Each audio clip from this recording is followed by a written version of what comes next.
Physiology of excretion दो प्रकार से होता है, केमिकल पार्ट और मैकेनिकल पार्ट।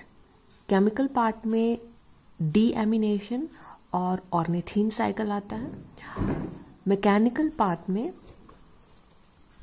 यूरिन का फॉर्मेशन, फॉर्मेशंस ऑफ यूरिन इसमें आता है। इसके अंतर्गत 4 स्टेप्स होते हैं।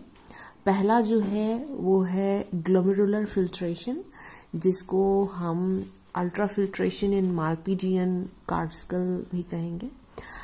दूसरा ट्यूबुलर रीअब्जॉर्प्शन, तीसरा ट्यूबुलर सेक्रेशन, चौथा वाटर कंजर्वेशन। तो ये 4 स्टेप जो है यूरिन के फॉर्मेशन में होते हैं। उसमें से आज हम देखेंगे, उसमें से पहला पॉइंट ग्लोमेरुलर फिल्ट्रेशन को हम डिटेल में देखेंगे कि ये किस प्रकार से होता है।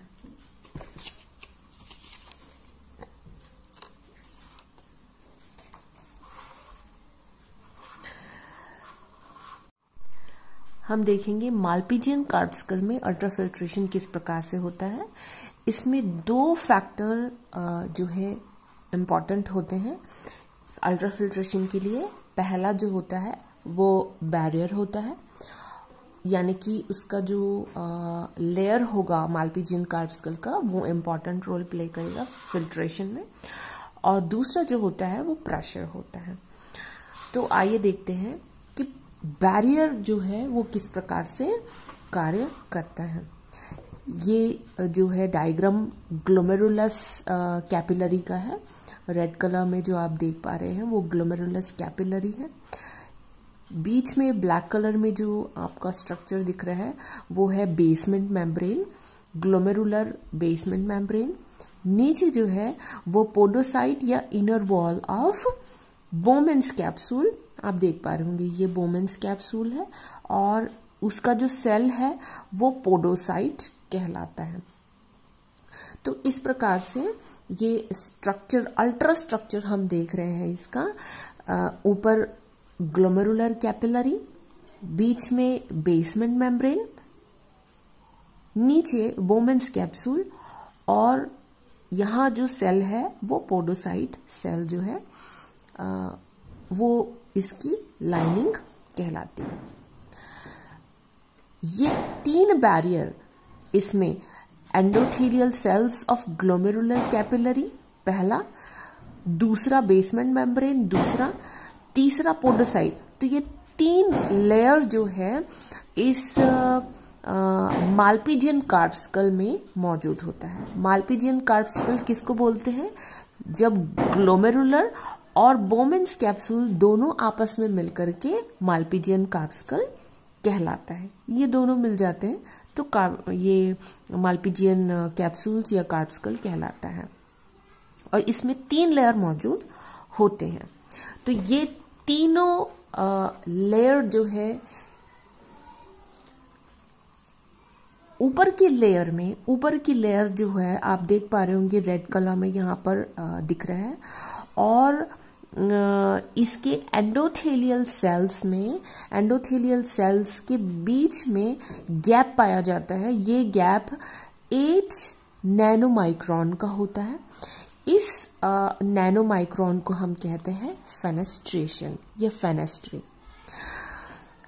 इस फेनेस्ट्री ये एश्योर करता है कि इससे अगर छोटे साइज का मॉलिक्यूल अगर यहाँ पर आएगा तो उसको वो अलाउ करेगा ताकि ये पास हो जाए, और अगर बड़े साइज का मॉलिक्यूल है तो उसको अलाउ नहीं करेगा। तो 2 चीज हम देखते हैं बैरियर में। बैरियर तो हमने देख लिया, ये ऊपर जो है फेनेस्ट्रा मौजूद है। यहाँ बेसमेंट मेम्ब्रेन में किसी प्रकार का फेनेस्ट्रेशन नहीं है, ये कंटिन्यूअस लाइनिंग है। और तीसरा जो लेयर होता है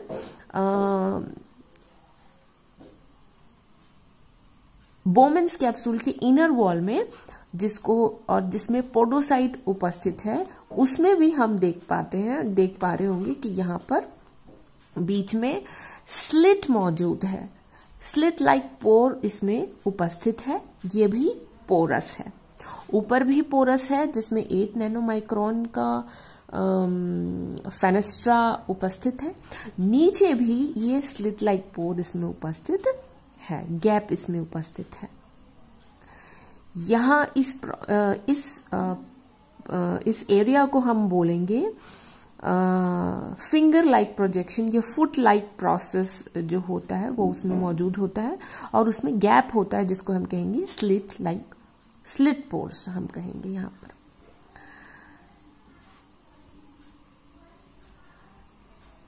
तो ये एक 3 लेयर इसमें मौजूद है।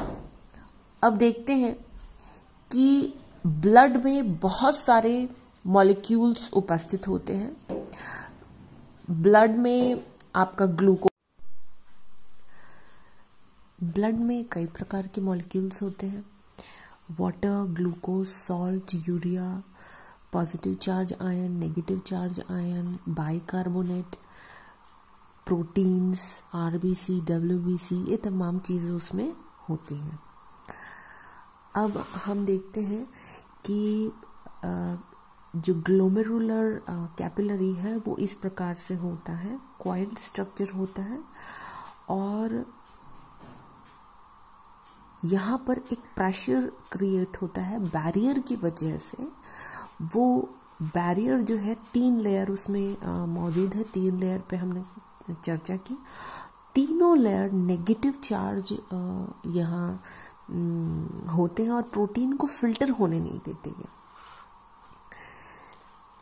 पहला पॉइंट देखते हैं कि बैरियर से कौन सी ऐसी चीजें हैं जो क्रॉस कर सकती है और कौन सी ऐसी चीजें हैं जो क्रॉस नहीं कर सकती। पहला चीज है साइज। जो बैरियर है तीनों लेयर में फेनेस्ट्रा मौजूद है। ये पोडोसाइट में भी पोर्स है और एंडोथेलियल लाइनिंग में भी फेनेस्ट्रा मौजूद है।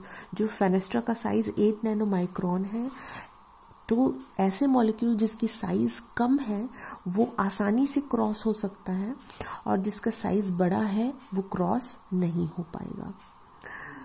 उदाहरण के तौर पे ग्लूकोज, सॉल्ट, यूरिया, वाटर, ये सारी चीज़ें जो है क्रॉस हो रही हैं क्योंकि इसका साइज स्मॉलर है, और बिगर साइज जो है वो क्रॉस नहीं हो पाता, जैसे कि आरबीसी होता है।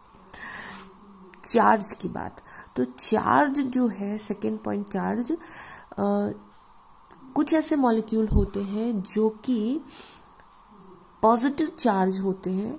पॉजिटिव चार्ज भी यहाँ पर आसानी से क्रॉस हो रहा है और बोमेन्स कैप्सूल में जा रहा है फिल्टर होकर के, पर नेगेटिव चार्ज जो है वो आसानी से क्रॉस नहीं हो रहे हैं। उदाहरण के तौर पे एल्ब्यूमिन प्रोटीन एक ऐसा प्रोटीन है जो कि साइज तो छोटा है, इस पोर से 8 नैनोमाइक्रोन के पोर से छोटा साइज है 6 नैनोमाइक्रोन, उसके बावजूद भी ये यहाँ से क्रॉस नहीं हो पाता। क्यों? क्योंकि इसमें नेगेटिव चार्ज होता है और तीनों लेयर में भी नेगेटिव चार्ज उपस्थित होते हैं, और ये जो नेगेटिव और नेगेटिव चार्ज जब आपस में मिलते हैं तो ये रिपेल कर जाता है। इसमें रिपल्शन उत्पन्न होता है, अट्रैक्शन उत्पन्न नहीं होता। तो रिपल्शन की वजह से नेगेटिव जब आपस में मिल रहा है तो रिपल्शन होकर के क्या करता है, स्मॉल साइज होने के बावजूद भी ये रिपेल हो जा रहा है, क्योंकि नेगेटिव आपस में मिलकर के रिपेल कर दे रहा है। तो इसमें कुछ प्रोटीन जो नेगेटिव चार्ज है, कुछ ऐसे मॉलिक्यूल जो कि साइज में बिगर है, वो यहाँ ग्लोमेरुलर कैपिलरी में रहते हैं और बाकी जो है फिल्टर हो जाता है। तो इस प्रकार से बैरियर के माध्यम प्रेशर, 3 प्रकार के प्रेशर जो है इसमें काम करता है। Glomerular hydrostatic pressure, glomerular colloidal osmotic pressure, बोमेन capsular hydrostatic pressure. तो देखते हैं कि तीनों प्रेशर किस प्रकार से काम करता है। पहला प्रेशर जो है ग्लोमेरुलर हाइड्रोस्टैटिक प्रेशर, ये प्रेशर जो है हम देख पा रहे होंगे कि एफरेंट रेनल आर्टरियोल का डायमीटर बड़ा होता है और इफरेंट रेनल आर्ट्रियोल का डायमीटर छोटा होता है। एफरेंट रेनल आर्ट्रियोल का डायमीटर बड़ा होने की वजह से यहाँ जो ब्लड एंटर करता है वो फास्टर होता है, परंतु यहाँ पर जो आउट गोइंग ब्लड है वो स्लो होता है, फास्ट नहीं होता। तो यहाँ इस एरिया में, यानी कि इस एरिया में ब्लड को फिल्टर होने के लिए समय मिल जाता है और कुछ देर के लिए ठहराव मिलता है उसको। तो डायमीटर के बड़े होने की वजह से एफरेंट रेनल आर्ट्रियोल के यहाँ पर एक प्रेशर क्रिएट होता है। वो प्रेशर 60 mmHg का प्रेशर क्रिएट होता है डायमीटर की वजह से। इसी को हम कहते हैं ग्लोमेरुलर हाइड्रोस्टैटिक प्रेशर।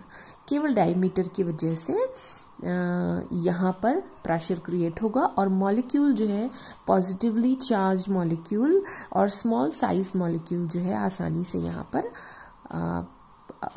क्रॉस हो जाएंगे, तीनों लेयर को क्रॉस करते हुए बोमेन्स कैप्सूल में चले जाएंगे। ये हाइड्रोस्टैटिक ग्लोमेरुलर हाइड्रोस्टैटिक प्रेशर कहलाता है। ये ग्लोमेरुलर हाइड्रोस्टैटिक प्रेशर कहलाता है। दूसरा हम देखते हैं ग्लोमेरुलर कोलॉइडल ऑस्मोटिक प्रेशर। ये प्रेशर कैसा होता है? ये प्रेशर जो है वो ऐसे मॉलिक्यूल जो ग्लोमेरुलर कैपिलरी में ही रह जाते हैं और ये क्रॉस नहीं हो पाते बोमेन्स कैप्सूल में, इसके वजह से ये कोलॉइडल ऑस्मोटिक प्रेशर क्रिएट होता है। जैसे एल्ब्यूमिन का साइज जो होता है वो 6 नैनोमाइक्रोन होने के बावजूद भी 8 नैनोमाइक्रोन के फेनेस्ट्री से, जो कि ग्लोमेरुलर कैपिलरी में उपस्थित होता है, उससे क्रॉस नहीं कर पाता। क्योंकि 8 नैनोमाइक्रोन बड़ा होता है, 6 नैनोमाइक्रोन के मॉलिक्यूल को आसानी से वो अपने तरफ ले सकता है, वो खींच सकता है क्योंकि डायमीटर उसका बड़ा है। परंतु ऐसा नहीं होता। क्यों? क्योंकि इसमें नेगेटिव चार्ज उपस्थित है और ये नेगेटिव चार्ज होने की वजह से ये रिपेल कर जाता है। और इस तीनों जो लेयर है उसमें भी नेगेटिव चार्ज है। नेगेटिव जब चार्ज आपस में मिल जाते हैं तो वो क्या करता है? रिपेल कर लेता है, उसमें कोई अट्रैक्शन नहीं होता, तो ये रिपल्शन कर लेता है और ये इसी कैपिलरी में उपस्थित होता है। सेम आरबीसी भी अपने साइज की वजह से ये रिपेल कर जाता है और ये इसी कैपिलरी में उपस्थित होता है। और ये जो कुछ प्रोटीन जैसे एल्ब्यूमिन और आरबीसी जो यहाँ पर उपस्थित रहता है और क्रॉस नहीं करता, इसकी वजह से एक कोलॉइडल ऑस्मोटिक प्रेशर क्रिएट होता है। वो प्रेशर जो होता है वो 32 mmHg का प्रेशर क्रिएट होता है। तीसरा जो प्रेशर क्रिएट होता है वो बोमेन्स हाइड्रोस्टैटिक प्रेशर जो है वो प्रेशर होता है, जो कि बोमेन द्वारा उत्पन्न होगा। वो भी पोडोसाइट की वजह से उत्पन्न होता है। और ये जो प्रेशर होगा वो 18 mmHg का प्रेशर क्रिएट होता है। तो ये हुआ तीनों प्रेशर के बारे में बात। और प्रेशर और बैरियर, ये दोनों पॉइंट अल्ट्राफिल्ट्रेशन के लिए मालपीजियन कार्ड स्कल में इम्पॉर्टेंट होता है।